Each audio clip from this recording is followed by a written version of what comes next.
Live TV, सच सबसे आगे। दंगों और उपद्रव के नाम पर जिस तरीके से मुसलमानों पर लगातार अत्याचार किया गया, उनकी दुकानें तोड़ दी, उनका घर तोड़ दिया गया, उसको लेकर लगातार अंधभक्त जश्न मना रहे हैं। लेकिन इन सब के बीच एक बड़ी चेतावनी जारी की गई है।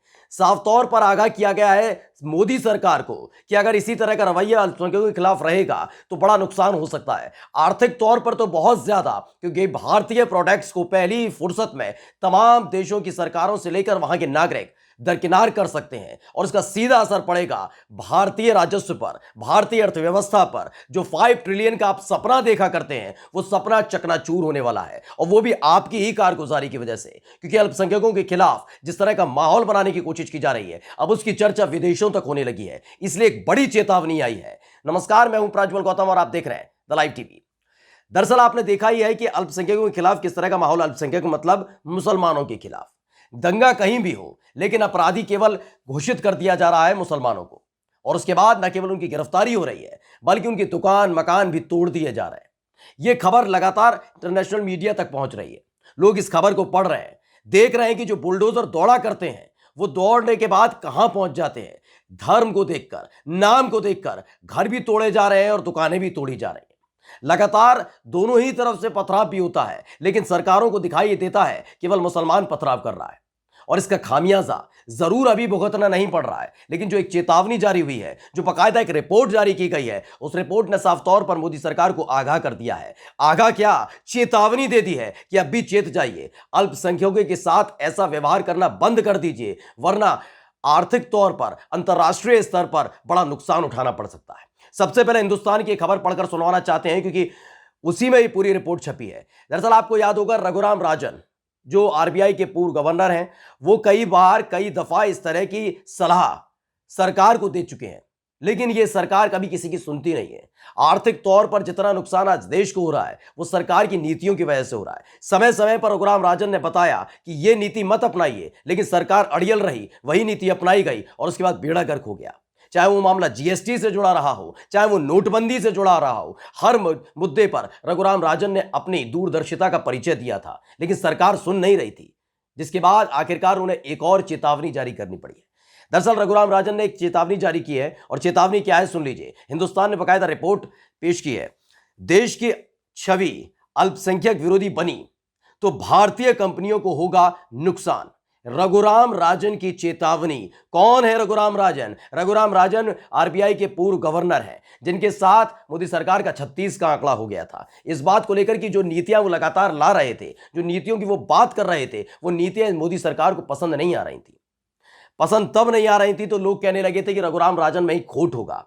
वो चले गए विदेश, एक प्रोफेसर है अच्छी खासी यूनिवर्सिटी में। लेकिन इन सब के इतर यहां क्या हो गया, बेड़ा गर्क हो चुका है। बेरोजगारी देखिए, महंगाई दर देखिए, गरीबी देखिए, तमाम चीजें लगातार बढ़ती जा रही हैं और हालत पतली हो चुकी है। कहा यह तक जा रहा है कि श्रीलंका के जैसे हालात हैं, उसी कगार पर कहीं ना कहीं भारत भी बढ़ रहा है, क्योंकि मुफ्त की चीजें बांटने का जो सिलसिला यहां पर शुरू हो चुका है, सरकारों की तरफ से शुरू हो चुका है, वो कहीं ना कहीं दिक्कतें देने वाला है। और सरकारें इससे पीछे भी हटती हुई नजर नहीं आती, मोदी सरकार तो स्पेशली। उन्होंने आगे क्या कहा है वो सुनना बेहद जरूरी है, क्योंकि अल्पसंख्यकों के खिलाफ जो कुछ किया जा रहा है उसको लेकर ये पूरी रिपोर्ट है। आरबीआई के पूर्व गवर्नर ने आगाह किया कि देश के लिए अल्पसंख्यक विरोधी छवि भारतीय प्रोडक्ट्स के लिए बाजार को नुकसान पहुंचा सकती है। बाजार यानी अंतर्राष्ट्रीय स्तर पर जो सामान यहां बनता है, जिस स्वदेशी के नाम पर बहुत सीना चौड़ा किया करते थे तमाम लोग, वही प्रोडक्ट जब विदेशों में जाता है तो विदेशों में उसको नुकसान पहुंच सकता है, उसे कोई खरीदेगा नहीं, और हो सकता है कि उस देश की सरकारें भारतीय प्रोडक्ट्स के लिए अपनी यहां एंट्री बंद भी कर दें। इस बात को लेकर चेताया गया है। अब समझना यह है कि चेतेंगे कब, कब जागेंगे, कब आगाह होंगे। जब नोटबंदी के दौरान नहीं हुए, जीएसटी के दौरान नहीं हुए, तमाम अपनी नीतियों की वजह से नहीं हुए, और देश का बेड़ा गर्क कर दिया, क्या अब जाग पाएंगे? उन्होंने आगे लिखा है कि अगर लोकतंत्र में सब नागरिकों से समान व्यवहार होता है, सुनिए जो परिभाषा दी है, अगर लोकतंत्र में सब नागरिकों से समान व्यवहार होता है तो सहानुभूति बढ़ती है दूसरे देशों में, और ग्राहक भी कहता है, मानकर चलिए इस देश का कोई प्रोडक्ट है किसी और देश में जाकर बिक रहा है, लंदन में बिक रहा है, तो ग्राहक भी जानता है कि उस देश की व्यवस्था जो है बहुत अच्छी है, समान लोगों सब लोगों से एक जैसा व्यवहार करते हैं। तो कहा कहता है, ग्राहक भी कहता है इस बात को लेकर कि उस देश का सामान खरीद रहा हूं जो सही काम करने की कोशिश कर रहा है। इससे आपका जो लेवल है, जो आपकी जेस्टिंग पोस्चरिंग है, ये तमाम चीजें बहुत तेजी के साथ बढ़ती हैं। आपका स्टैंडर्ड बढ़ता है, आपकी सोच, आपकी दूरदर्शिता बढ़ती है, आपकी मानसिकता का परिचय कहीं ना कहीं विदेशों तक पहुंचता है। पाकिस्तान के हालात इतने बदतर क्यों हो चुके हैं, यह समझने की बेहद जरूरत है कि पाकिस्तान आतंकवादियों के इर्द गिर्द घूमता हुआ नजर आता है, लेकिन हिंदुस्तान में ऐसी स्थिति नहीं है। लेकिन हालात जिस तेजी के साथ बिगड़ते जा रहे हैं, उन्हें संभालने की बहुत ज्यादा जरूरत है।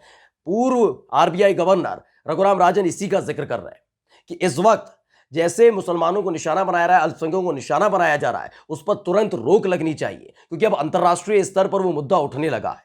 चाहे हिजाब वाला मामला हो, चाहे अब किसी भी तरीके से ये बुलडोजर वाला मामला हो, उपद्रव और दंगों के बीच लगातार देखिए मुसलमानों के घरों को निशाना बनाना, दुकान पर निशाना बनाना, ये तमाम चीजें होना कहीं ना कहीं अंतर्राष्ट्रीय स्तर पर एक अलग छवि ले जा रही है भारत की।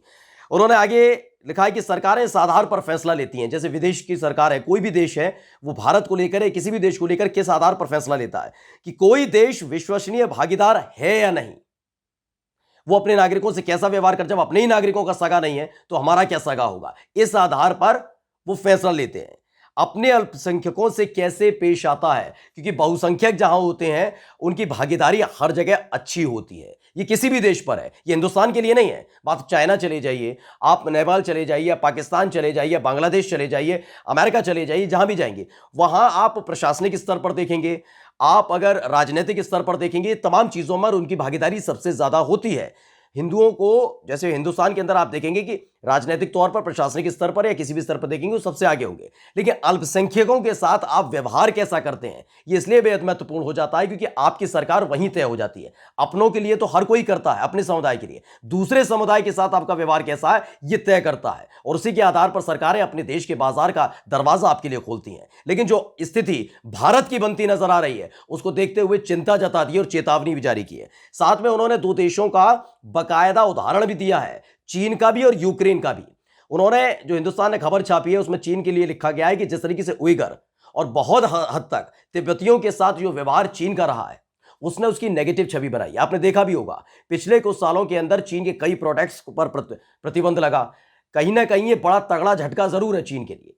चीन जानता है इस बात को लेकर कि उसके बाजार में अगर प्रोडक्ट्स नहीं जाएंगे तो बड़ी दिक्कत हो जाएगी। इसके लिए वो लिबरल भी होने की कोशिश करने लगा था, गिड़गिड़ाने लगा था। लेकिन इन सब के बीच उसकी जो छवि उइगर मुसलमानों को लेकर हो या फिर तिब्बतियों पर अत्याचार को लेकर हो, बहुत बिगड़ी हुई है। कई देश आज भी उसके सामान को खरीदने से कतराते हैं, उसके यहाँ की सेवाओं को लेने से कतराते हैं। ये तमाम चीजें हैं। इसके साथ ही यूक्रेन का जिक्र किया गया। रूस और यूक्रेन के बीच जिस तरह के हालात हैं, उन सब के बीच यूक्रेन की स्थिति ऐसी बनी है कि वो वाकई लोकतंत्र के असल मूल्यों की रक्षा करने के लिए लड़ रहा है। यानी उसके लिए उसमें लोगों का, देशों का विश्वास बढ़ा है। लेकिन हमारे देश के लिए क्या हो रहा है? हमारे देश के अंदर हिजाब वाला मामला, मंदिर में मुसलमान दुकानदार नहीं होगा, मुसलमानों को टारगेट करना, मस्जिद पर भगवा झंडा फहरा देना, मुसलमानों के लिए कहना कि गर्दन काट दी जाएगी, मुसलमानों का नरसंहार कर दिया जाएगा, मुसलमानों की दुकानों पर बुलडोजर चला देना और दुकानों पर बुलडोजर चला देना, उन्हें जेल में ठूस देना, पथराव दोनों तरफ से, केवल हिंदुओं को छोड़ देना, मुसलमानों पर कार्रवाई करना, यह अंतर्राष्ट्रीय स्तर पर वॉच किया जा रहा है, देखा जा रहा है। और जैसे ही अल्पसंख्यक विरोधी छवि देश की बनती है, उसके बाद खासा नुकसान उठाना पड़ सकता है। ये चेतावनी, ये अल्टीमेटम जारी किया गया है, जिसे बहुत जल्दी और समय रहते समझ भी लेना चाहिए। नमस्कार। द लाइव टीवी, सच सबसे आगे।